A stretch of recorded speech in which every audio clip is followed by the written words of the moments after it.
Hi friends, welcome back to our channel. രണ്ടാമത്തെ എപ്പിസോഡിൻ്റെ തുടക്കത്തിൽ നമ്മളെ കാണിക്കുന്നത് 7 വർഷങ്ങൾക്ക് ശേഷമുള്ള കാര്യങ്ങളാണ്. അതിനു മുമ്പ് നിങ്ങളോട് ഞാൻ ആദ്യം തന്നെ ഒരു സോറി പറയാം. കാരണം എൻ്റെ ബാക്ക്ഗ്രൗണ്ട് നോയ്സിൽ ഒരു ബേഡ് ഇരുന്ന് കരയുന്നുണ്ട്. കുറേ നേരം ഞാൻ അതിനെ ഓടിക്കാൻ നോക്കുന്നു, പക്ഷെ അത് പോകുന്നില്ല. അതുകൊണ്ട് നിങ്ങൾ ആ ഒരു നോയ്സ് ഒന്ന് അഡ്ജസ്റ്റ് ചെയ്യേണ്ടതാണ്. നമ്മുടെ സീരീസിൻ്റെ തുടക്കത്തിൽ റോമും നമ്മുടെ തീയും കൂടി വെള്ളത്തിൽ കളിച്ചുകൊണ്ടിരിക്കുകയാണ്. മൂക്കുമെന്ന് പറയുന്നുണ്ട് നമ്മുടെ ഫ്ലൈറ്റിന് ടൈമായി പോകണ്ടേന്ന്. ഈ ഫ്ലൈറ്റ് ക്യാൻസൽ ആക്കുക, എന്നിട്ട് അടുത്ത ടൈമിന് നമുക്ക് പോകാമെന്ന്. അവിടെ നിൽക്കുന്ന മോക്കിനെ ആണെങ്കിൽ തേയും റോമും കൂടി വന്നിട്ട് വെള്ളത്തിയിട്ട് എടുത്തെടുത്തിട്ട് നീ എപ്പോഴും വർക്ക് തന്നെയാണ് പറഞ്ഞുകൊണ്ടിരിക്കുന്നത്. കുറച്ചു നേരം ഞങ്ങളുടെ എൻജോയ് ചെയ്യാൻ പറഞ്ഞാണ് വെള്ളത്തിയിട്ട് വലിച്ചെടുത്തത്. അവിടെ വെള്ളത്തിലെത്തിയിട്ടും നമ്മുടെ മോക്കിന്റെ കണ്ണാടി അങ്ങോട്ടും ഇങ്ങോട്ടും എറിഞ്ഞ് കളിച്ചുകൊണ്ടിരിക്കുകയാണ്. അങ്ങനെ സമയം കുറെ കടന്നു പോകുന്നുണ്ട്. ഒരു 3 മണിക്കൂറിന് ശേഷമുള്ള കാര്യങ്ങളാണ് ഇനി കാണിക്കുന്നത്. നമ്മുടെ മോക്കാണെങ്കിൽ വരുന്നുണ്ട്. 3 മണിക്കൂറായിട്ടും നിങ്ങളുടെ കളി കഴിഞ്ഞിട്ടില്ലേ വാന്ന് പറയുന്നുണ്ട്. പക്ഷേ മൂക്കിൻ്റെ വാക്ക് കേട്ടിട്ട് കേറാൻ റോം തയ്യാറാവുന്നില്ല. പെട്ടെന്ന് തന്നെ റോമിനെ ആരോ പിടിച്ച് വെള്ളത്തിയിട്ട് താത്തുന്നുണ്ട്. വേറെ ആരുമല്ല, തീയാണ്. എത്ര നേരമായി നമ്മുടെ മോക്ക് വിളിച്ചോണ്ടിരിക്കുന്നത്. നീ എന്താ കേറാത്തേന്നൊക്കെ ചോദിക്കുന്നുണ്ട്. നീ എന്താ ഈ സൂട്ടൊക്കെ ഇട്ട് വെള്ളത്തിൽ ചാടിയേക്കണേന്നാണ് റോം തിരിച്ചു ചോദിക്കുന്നത്. അങ്ങനെ കേറി ഒന്ന് ഫ്രഷ് ആയിരിക്കുന്ന റോമിൻ്റെ അടുത്തേക്ക് നമ്മുടെ തീ വന്നിട്ട് സോറി ചോദിക്കാണ്. നീ എന്തിനാ ഇപ്പം സോറി ചോദിക്കുന്നതെന്ന് ചോദിക്കുന്നുണ്ട്. അതല്ല, നമ്മുടെ കമ്പനിയുടെ എല്ലാ ഉത്തരവാദിത്വം ഞാനും കൂടി കാരണമായിരിക്കുമല്ലോ നിന്റെ തലയിൽ വന്നത്. അതിനാണ് ഞാൻ സോറി ചോദിക്കുന്നത്. എനിക്കറിയാം നിനക്ക് മോക്കിൻ്റെ ഒപ്പം നല്ലൊരു ലൈഫ് ജീവിക്കണമെന്ന്. പക്ഷേ ഞാനിതിൽ ഒന്നും ചെയ്യാൻ പറ്റാത്ത അവസ്ഥയിലാണ് നിൽക്കുന്നതെന്ന് പറയുന്നുണ്ട്. നമ്മുടെ പീച്ചാണെങ്കിൽ തീനോട് ഇതിനെ തന്നെ പറ്റി സംസാരിക്കുന്നുണ്ട്. മാത്രമല്ല, എന്തൊക്കെ ഒരു പ്രശ്നം വന്നാലും ഞാൻ നിന്നെ വിട്ടിട്ട് പോകില്ല എന്ന് നമ്മുടെ പീച്ചാണെങ്കിൽ തീക്ക് ഒന്ന് ഉറപ്പും കൂടി കൊടുക്കുന്നുണ്ട്. അത് നമ്മുടെ പീച്ചും ആലോചിക്കുന്നുണ്ട്. മോക്കും നമ്മുടെ പീച്ചും കൂടി ഇരുന്ന് സംസാരിക്കുന്നുണ്ട്. മോക്ക് പറയാണ്, ഇങ്ങനെ ഒരു അവസരം രണ്ടാമത്തെ മോന് കിട്ടണമെങ്കിൽ ആദ്യത്തെ മോൻ മരിക്കണം, അല്ലെങ്കിൽ കേപ്പബിലിറ്റി ഇല്ലാത്തൊരു മോനായിരിക്കണം. അതുകൊണ്ട് തന്നെ റോമിന് അതിന് നല്ല ടെൻഷൻ ഉണ്ടെന്ന് പറയുന്നുണ്ട്. തിരിച്ചു പോകുമ്പോഴേക്കും നമ്മുടെ തീ പറയാണ്, ബാക്കിയെല്ലാവരും എന്നെ പറ്റി മോശമായിട്ട് വിചാരിക്കുമെന്ന് വിചാരിച്ചാണ് നീ സങ്കടപ്പെടുന്നതെന്ന് എനിക്കറിയാം. അത് നീ കാര്യത്തിൽ എടുക്കണ്ടെന്നൊക്കെ നമ്മുടെ തീ പറഞ്ഞ് മനസ്സിലാക്കുന്നുണ്ട്. അങ്ങനെ വീട്ടിൻ്റെ ഉള്ളിട്ട് ചെല്ലുമ്പോൾ അവിടെ പീച്ചിരിക്കുകയാണ്. പീച്ചിനോട് ഇതിനെപ്പറ്റി സംസാരിക്കുന്നുണ്ട്. ഇത് എന്ത് ഹൗസാന്നൊക്കെ ചോദിക്കുന്നുണ്ട്. ഇത് എൻ്റെ പ്രൊട്ടക്റ്റീവ് ഹൗസാണ്. ഈ ഒരു വീട്ടിലെ ഞാൻ മോക്ക് റൂം ഞങ്ങൾക്ക് വേണ്ടി മാത്രം ഇട്ട് സ്പെൻഡ് ചെയ്തതാണ്. അതായത് ഇവര് ചെറുപ്പത്തിൽ നമ്മുടെ മോക്ക് കളിച്ചുകൊണ്ടിരുന്നപ്പോൾ ഒന്ന് വീണായിരുന്നു. അപ്പോൾ നമ്മുടെ തീ റോമും കൂടി ഒരു തീരുമാനം എടുത്തു, ഇവനെ നമ്മൾ എന്ത് വന്നാലും പ്രൊട്ടക്റ്റ് ചെയ്യും. അങ്ങനെ ഒരു പ്രൊട്ടക്ഷന് വേണ്ടിയിട്ടാണ് ഈ ഒരു വീട് ബിൽഡ് ചെയ്തേക്കുന്നത്. ഇതിപ്പോൾ നിൻ്റെയും കൂടി വീടാണ്. നമുക്ക് എത്ര നാൾ വേണമെങ്കിലും ഈ ഒരു വീട്ടിൽ പ്രൊട്ടക്റ്റ് ആയിട്ട് ജീവിക്കാൻ പറ്റുമെന്ന് പറഞ്ഞിട്ട് അവിടെ തന്നെ ഇരുന്നിട്ട് തീ അങ്ങ് ഉറങ്ങി പോവുകയാണ്. അവൻ ഉറങ്ങി ഒന്ന് എണീക്കുമ്പോൾ കാണുന്നത് നേരെ പൊക്കത്തുള്ള പൂളിൽ നമ്മുടെ പീച്ച് നീന്തി കളിച്ചുകൊണ്ടിരിക്കുകയാണ്. പീച്ചാണെങ്കിൽ ഭയങ്കര ലവബിൾ ആയിട്ടാണ് നോക്കുന്നത്. അവൻ പറയുന്നുണ്ട്, എന്തൊക്കെ ഒരു കാര്യം വന്നാലും ഞാൻ നിന്നെ വിട്ടിട്ട് പോവില്ല, നിന്റെ സ്മൈല് കാണാനായിട്ട് എനിക്ക് അത്രയ്ക്ക് ഇഷ്ടമെന്നൊക്കെ പറഞ്ഞിട്ട് ആംഗ്യഭാഷയിലൂടെ കമ്മ്യൂണിക്കേറ്റ് ചെയ്യാണ്. അതെല്ലാം തീക്ക് മനസ്സിലാവുന്നുണ്ട്. തീയാണെങ്കിൽ തിരിച്ചും കമ്മ്യൂണിക്കേറ്റ് ചെയ്യുന്നുണ്ട്. അങ്ങനെ നമ്മുടെ റോമാണെങ്കിൽ എന്ത് ഡിസിഷൻ എടുക്കുമെന്ന് ആലോചിച്ചിരിക്കുകയാണ്. അപ്പോഴാണ് പണ്ട് നടന്ന അച്ഛൻ്റെ ആ മീറ്റിങ്ങിനെ പറ്റിയുള്ള ഭാഗങ്ങൾ നമ്മളെ കാണിക്കുന്നത്.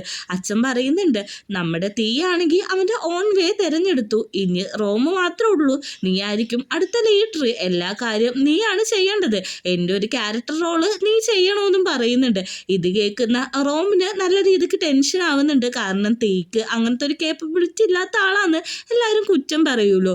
അങ്ങോട്ടേക്ക് നമ്മുടെ മോക്ക് വരുന്നുണ്ട്. പെട്ടെന്ന് യാത്ര ഡിന്നറിന് എല്ലാം റെഡിയാന്ന് പറയുന്നുണ്ട്. പിന്നെ ഒന്നിനെയും കുറിച്ച് ആലോചിച്ച് ടെൻഷൻ അടിക്കണ്ടെന്നും പറയുന്നുണ്ട്. നമ്മുടെ മീര ആണെങ്കിൽ ഷൂട്ടിങ് പ്രാക്ടീസ് ചെയ്തുകൊണ്ടിരിക്കുകയാണ്. മൂക്ക് ഷൂട്ട് ചെയ്യുന്നതൊന്നും പോയിന്റിൽ കൊള്ളുന്നില്ല. എന്താ നീ പ്രേമത്തിലായോണ്ടാണോ ഇങ്ങനെയൊക്കെ പറ്റുന്നതെന്ന് നമ്മുടെ മീര കളിയാക്കി ചോദിക്കുന്നുണ്ട്. ഇപ്പൊ മനസ്സിലായില്ലേ, ഇവിടെ നിനക്ക് പ്രേമിക്കാനൊന്നും പറ്റത്തില്ല, നീ ഇവിടെ ആരെയും പ്രേമിക്കരുതെന്ന് നമ്മുടെ മോക്ക് കുറച്ച് കർശനമായിട്ട് തിരിച്ചു പറയുന്നുണ്ട്. മോക്ക് പറയുന്ന കാര്യങ്ങൾ തൻ്റെ ലൈഫിൽ നിന്ന് എടുത്ത് പറയുന്നതാണെന്ന് മീരക്ക് മനസ്സിലാവുന്നുണ്ട്. ഇത് കേട്ടോണ്ടാണ് അങ്ങോട്ടേക്ക് പീച്ച് വരുന്നത്. ഇതെല്ലാം കേട്ടിട്ട് പീച്ച് പറയുന്നുണ്ട്, അതല്ല മീര, ഇവന്റെ ഷൂട്ട് തെറ്റിപ്പോവാൻ കാരണം ഇവൻ ഇന്ന് റൈറ്റ് ഹാൻഡിൽ കൂടിയാണ് ഷൂട്ട് ചെയ്തേക്കുന്നത്. ശരിക്കും ലെഫ്റ്റ് ഹാൻഡറാണ്. ഇത് മാത്രമല്ല, നീ മോക്ക് പറയുന്ന കാര്യങ്ങളൊന്നും കേൾക്കേണ്ട ആവശ്യമൊന്നുമില്ല. നിനക്ക് ഇവിടെ പ്രേമിക്കാനുള്ള അവകാശവും കാര്യങ്ങളൊക്കെ ഉണ്ട്. നിനക്ക് ആരെയാണ് ഇഷ്ടം അവരെയൊക്കെ പ്രേമിക്കാനും പറ്റുമെന്നും പറയുന്നുണ്ട്. തമാശ രീതിയിലാണ് പറയുന്നെങ്കിലും നമ്മുടെ മീര ഒന്നും മിണ്ടുന്നില്ല. പിറ്റേ ദിവസം രാവിലെ വർക്കിന് പോകാൻ വേണ്ടിയിട്ട് ഇറങ്ങുന്ന പീച്ചിൻ്റെ അടുത്ത് തീ വന്ന് കൊണ്ടുപോയി വിടാന്ന് പറയുന്നുണ്ട്. ഇതേ സമയത്ത് അങ്ങോട്ടേക്ക് ലുക്പ്ലമും വരുന്നുണ്ട്. ലുക്പ്ലം വരുമ്പോൾ തന്നെ നമ്മുടെ പീച്ച് ടീസ് ചെയ്യാണ്, നീ ഹെയർ വാഷ് ചെയ്തില്ലേ എന്നൊക്കെ ചോദിച്ചിട്ട് എന്നോട് ഇങ്ങനെ ടീസ് ചെയ്ത് സംസാരിക്കരുത് എന്നൊക്കെ പറയുന്നുണ്ട്.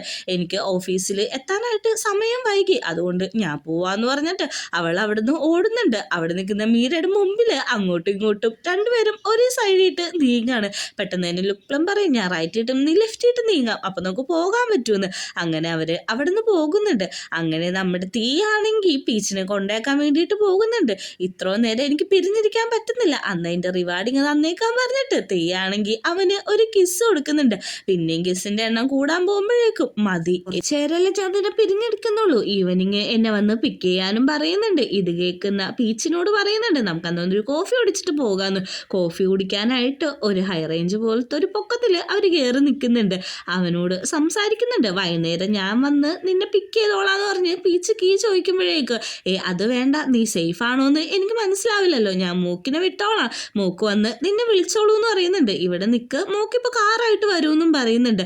അങ്ങനെ കുറച്ച് സമയത്തിന് ശേഷം കാറ് താഴെ വരുന്നുണ്ട്.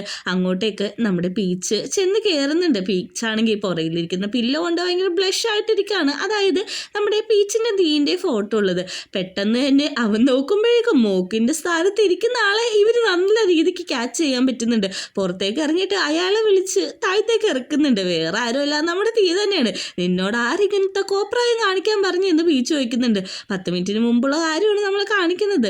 മൂക്കിൻ്റെ ഡ്രസ്സും കാര്യങ്ങളെല്ലാം നമ്മുടെ തീ എടുത്തിടാണ്. എന്നിട്ട് പറയുന്നുണ്ട്, ആ കണ്ണാടി അന്നേക്ക്, അതാവുമ്പോഴേക്കും ഫിഗർ കറക്റ്റ് ആവും, അവനെന്നെ കണ്ടുപിടിക്കാനേ പറ്റില്ലെന്ന് പറഞ്ഞിട്ടാണ് അവിടുന്ന് പോകുന്നത്. എങ്ങനെയുണ്ട് എൻ്റെ ബുദ്ധി, നന്നായിട്ടില്ല എന്നൊക്കെ നമ്മുടെ ബീച്ചിനോടും ചോദിക്കുന്നുണ്ട്. അങ്ങനെ വർക്കിൻ്റെ സമയത്ത് കൃത്യമായിട്ട് ബീച്ച് എത്തുന്നുണ്ട്. അവനൊരു ക്യാമറ കൊണ്ടേ കൊടുക്കുന്ന പയ്യനെ കണ്ടിട്ട് അവനൊന്ന് ഷോക്കാവുന്നുണ്ട്. അതായത് സീസൺ 1ൻ്റെ തുടക്കത്തിൽ നമ്മുടെ പീച്ച് ഒരു പയ്യന് ഒരു ക്യാമറ കൊടുക്കില്ലേ, നീ പഠിത്തമൊക്കെ കഴിഞ്ഞിട്ട് തിരിച്ച് തന്നാൽ മതി എന്ന് പറയുന്നത്.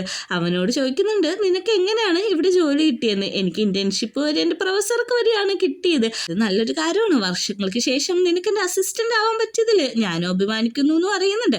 നമ്മുടെ കാറിൻ്റെ ഉള്ളിലാണെങ്കിൽ തീരുന്നിട്ട് പീച്ചിനെ പറ്റി തന്നെ ആലോചിച്ചുകൊണ്ടിരിക്കുകയാണ്. അങ്ങനെയാണെങ്കിൽ പീച്ചിന് മെസ്സേജ് അയക്കാനായിട്ട് മീര പറയുന്നുണ്ടെങ്കിലും വേണ്ടാന്നാണ് പറയുന്നത്. അപ്പം പീച്ച് ഇങ്ങോട്ട് ആ ചെക്കൻ്റെ പുള്ള ഫോട്ടോ വെച്ചിട്ട് ഇത് ഭയങ്കര അമേസിംഗ് ആയിട്ടുള്ള കാര്യമെന്ന് പറയുന്നുണ്ട്, വന്നിട്ട് പറയാമെന്ന് പറയുന്നുണ്ട്.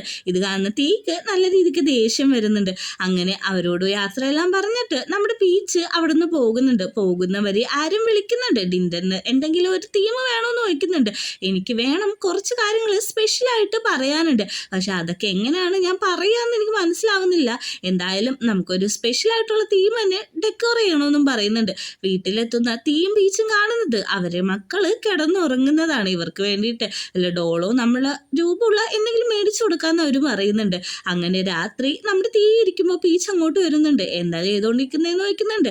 ഞാൻ തീ സീരീസ് ഇറക്കാൻ പോവാമല്ലോ, അപ്പം അതിൽ എൻ്റെ ലുക്കുള്ള ഒരാളെ കിട്ടിയിട്ടില്ല, ആരും അത്ര ഹാൻഡ്സ് ആയിട്ട് തോന്നുന്നില്ല. അങ്ങനെ അവസാനം ഒരാൾ സെലക്ട് ചെയ്യുന്നുണ്ട്. ഇയാളെ കാണാൻ അമേസിംഗ് ആയിട്ടുണ്ടത്. നമ്മുടെ തീ പറയുമ്പോഴേക്കും പീച്ച് അത് ഇഷ്ടപ്പെടുന്നില്ല.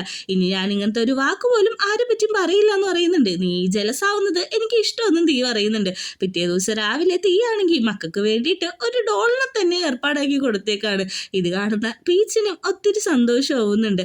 അങ്ങനെ ഡിന്നർ പാർട്ടിക്ക് വേണ്ടിയിട്ട് നമ്മുടെ ആരനും തവാനും കൂടി എല്ലാം ഡെക്കറേറ്റ് ചെയ്തുകൊണ്ടിരിക്കുകയാണ്. പെട്ടെന്ന് തന്നെ നമ്മുടെ തവാൻ വന്ന് ചോദിക്കുന്നുണ്ട്, നീ ഈ ഒരു ലൈഫിൽ ഹാപ്പിയാണോ? ഞാൻ കാരണമല്ലേ നീ മോഡലിംഗ് ഒക്കെ നിർത്തിയെന്ന്. സത്യം പറഞ്ഞാൽ നീ കാരണമാണ് മോഡലിംഗ് ഒക്കെ നിർത്തിയത്. ഇനിയും എനിക്കൊരു പ്രശ്നത്തിലും പോകാൻ താല്പര്യമില്ല, ഇങ്ങനെ തന്നെ ഹാപ്പി ആയിട്ട് പോകാനാണ് താല്പര്യമെന്നും അവൻ പറയുന്നുണ്ട്. അങ്ങനെ നൈറ്റ് ആകുമ്പോഴേക്കും എല്ലാവരും ഫുഡ് കഴിക്കാൻ വേണ്ടിയിട്ട് എത്തിയിട്ടുണ്ട്. നല്ല ഭംഗിക്കാണ് എല്ലാം ഡെക്കറേറ്റ് ഒക്കെ ചെയ്ത് വെച്ചിരിക്കുന്നത്. ഫ്ലാഷ് ബാക്ക് കാണിക്കുന്നുണ്ട്. അതായത് എന്തൊരു തീമാണ് നമ്മൾ ചെയ്യാൻ പോകുന്നതെന്നൊക്കെ. പെട്ടെന്നാണെങ്കിൽ നമ്മുടെ ലുക്ലം എണീറ്റിട്ട് എനിക്കൊന്ന് വാഷ്റൂമിൽ പോകണം, ഇപ്പം വരാമെന്ന് പറഞ്ഞിട്ട് അവൾ അവിടെ നിന്ന് എണീറ്റ് പോകുന്നത് വാഷ്റൂമിട്ടൊന്നുമല്ല, അവളുടെ കാറിയിട്ടാണ്. ചെന്ന് ഗിറ്റാറും കാര്യങ്ങളൊക്കെ എടുക്കുന്നുണ്ട്. അവിടെ നിൽക്കുന്ന മീരേനോട് പറയുന്നുണ്ട്, എൻ്റെ ഒരു പെർഫോമൻസ് ഉണ്ട്, നീ കാണാൻ അകത്തേക്ക് വാന്ന്. ഞാനില്ല, ഞാൻ ഇവിടെ നിന്നോളാൻ പോകാൻ വേടോ എന്നാണ് പറയുന്നത്. നീയും കൂടി വന്നെങ്കിൽ എനിക്ക് കുറച്ചും കൂടി ഒരു ധൈര്യമാണ്. എന്നാലും നീ വന്നില്ലെങ്കിൽ ഇവിടെ ഇന്ന് കേൾക്കണമെന്ന് പറയുമ്പോഴേക്കും ഓൾ ദ ബെസ്റ്റ് എന്നൊക്കെ നമ്മുടെ മീരയും പറയുന്നുണ്ട്. അങ്ങനെ അകത്തേക്ക് കയറുമ്പോൾ പെട്ടെന്ന് കരണ്ട് പോവാണ്. നമ്മുടെ തീ ഒന്ന് ഷോക്കാവുന്നുണ്ട്. പെട്ടെന്നാണ് നമ്മുടെ രുക്മിണിനെ കാണിക്കുന്നത്. അവളാണെങ്കിൽ പറഞ്ഞു തുടങ്ങുന്നുണ്ട്, ഇന്നത്തെ ഈ സോങ് എൻ്റെ ചേട്ടനും പിന്നെ എൻ്റെ ബ്രദറിലേക്കും വേണ്ടിയാണ്. ഈ സോങ് എഴുതിയത് എൻ്റെ ചേട്ടനാണെന്നും പറഞ്ഞിട്ട് ഫ്ലാഷ് ബാക്ക് കാണിക്കുന്നുണ്ട്. ഇത് എഴുതിയത് ഞാനാണ്, പക്ഷെ എനിക്കിത് പാടാൻ അറിയില്ലെന്ന്. അപ്പോഴാണ് അങ്ങോട്ടേക്ക് അവൾ കയറി വരുന്നത്. അങ്ങനെ ആ പാട്ട് അവൾ പാടുന്നുണ്ട്. നമ്മുടെ തീൻ്റെ അടുത്ത് പീച്ച് പറയുന്നുണ്ട്, എനിക്ക് പാടാൻ കഴിവില്ല, അതുകൊണ്ടാണ് അവളെ കൊണ്ട് പാടിപ്പിച്ചത്. നീ പാടിയില്ലെങ്കിലും അത് വായിച്ചാൽ തന്നെ എൻ്റെ ഹൃദയം അത് കേൾക്കാൻ വേണ്ടി ഭയങ്കര കൊതിക്കുന്നു എന്ന് നമ്മുടെ തീം പറയുന്നുണ്ട്.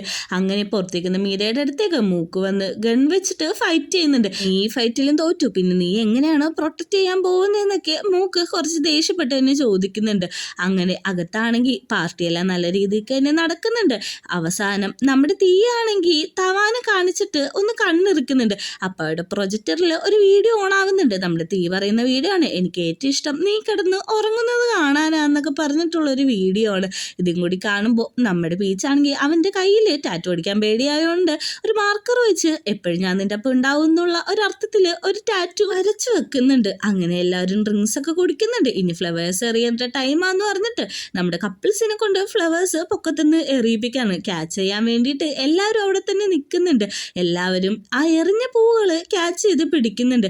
ഇനി എന്താ അടുത്ത ചടങ്ങ്, ഇനി കിസ് ചെയ്യണമെന്ന് പറഞ്ഞിട്ട് എല്ലാവരും കൂടി ചിയർ ചെയ്യുന്നുണ്ട്. നമ്മുടെ പീച്ചിനെ തീ ഒന്ന് നോക്കുന്നുണ്ട്. അവൻ നെർവസ് ആണെന്ന് നമ്മുടെ തീക്ക് മനസ്സിലാവുമ്പോൾ പെട്ടെന്ന് തന്നെ അവൻ്റെ കോട്ട് ഊരി വെച്ചിട്ട് മറച്ചു പിടിച്ചാണ് കിസ് ചെയ്തുകൊണ്ടിരിക്കുന്നത്. പുറത്തുനിന്ന് എല്ലാവരും വിളിച്ചു പറയുന്നുണ്ട്, നിങ്ങളിങ്ങനെ ബ്ലോക്ക് ചെയ്ത് പിടിക്കല്ലേ, ഞങ്ങൾക്ക് കാണാൻ പറ്റുന്നില്ല, ഇതെന്താടി കാണിക്കണേന്നൊക്കെ താഴ്ത്തുന്ന എല്ലാവരും വിളിച്ചു പറയുന്നുണ്ട്. ഉള്ളി വെച്ച് നമ്മുടെ പീച്ചിനോട് പറയുന്നുണ്ട്, എനിക്കറിയാം നിനക്ക് നല്ല രീതിക്ക് നാണമാണെന്ന്. അങ്ങനെ നമ്മുടെ തീ അവനൊരു കിസ്സും കൊടുക്കുന്നുണ്ട് ആ കോട്ടിൻ്റെ ഉള്ളി വെച്ചിട്ട്. ഈ ഒരു സീനും കൂടി കാണിച്ചിട്ടാണ് രണ്ടാമത്തെ എപ്പിസോഡ് അവസാനിക്കുന്നത്.